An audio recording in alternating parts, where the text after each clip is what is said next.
બોટાદ એલસીબીએ ચોરી કરતી ગેંગને ઝડપી 9 આરોપી પકડાયા, લાખોનો મુદ્દામાલ જપ્ત કરાયો। સ્ટોરી રિપોર્ટ બાય વિપુલ લુહાર। જિલ્લા પોલીસ દ્વારા અત્યારે જે અનડિટેક્ટ ગુનાઓ હતા એમને ડિટેક્ટ કરીને અને જે આરોપી એ ચોરીઓમાં ઘરફોડ ચોરીઓમાં સંકળાયેલ છે એ આરોપીઓને જેલમાં મોકલવાનો એ હાથ ધરવામાં આવ્યું છે। અને એમાં અમારી જે એલસીબી છે એ અગ્રસર થઈને એમાં કામ કરી રહી છે। તો ગઈકાલે જ એક મોટા જે ચોરીનો કૌભાંડ છે જેમાં અમુક લોકો જે આરોપીઓ છે એ કોઈ ખુલ્લી જગ્યા હોય કે આવી જગ્યા હોય કે જે આપણે એબન્ડન્ટ જગ્યા હોય, ફેક્ટરી હોય, જ્યાંથી મોટર કે માલ સામાન પડ્યું હોય એમને લઈ જઈને અને એમને એસ્ક્રેપમાં આવીને કે બીજી જગ્યા આપીને અને એમનો આર્થિક લાભ લેવાના એમને ચાલુ કર્યું હતું।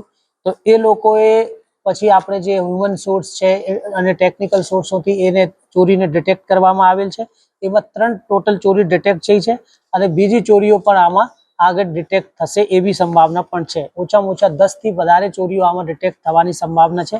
અત્યાર સુધી 3 ગુનાઓ જે છે એ લોકોએ કર્યા છે એવું કબૂલાત એમને કરી છે। તો એમાં ટોટલ 11 આરોપીઓ પકડાયેલા છે, જેમાંથી 9 આરોપીઓ પકડાઈ ગયા છે અને બીજા 2 આરોપી પકડવાના બાકી છે અને ટોટલ 12 લાખથી વધારેનો મુદ્દામાલ કબજા કરવામાં આવેલ છે।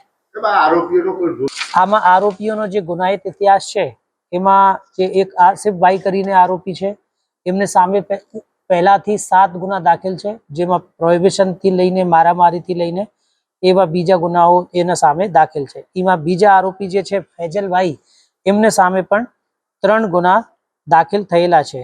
તો ટૂંકમાં એ આરોપી એ આખું ગેંગ છે અને એ જે આરોપીઓનો ગેંગ છે આ કાવતરું રચીને અને આવા ચોરીઓને અંજામ આપતા હોય છે।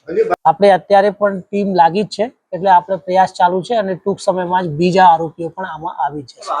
આરોપીઓ મોસ્ટલી એ બોટાદ જે છે બોટાદ ટાઉનના જ રહેવાવાળા છે। મોસ્ટલી એ છે બોટાદ ટાઉનના જે મુસ્લિમ વિસ્તારના આરોપીઓ છે, એટલે એ જ મોસ્ટલી આરોપી છે।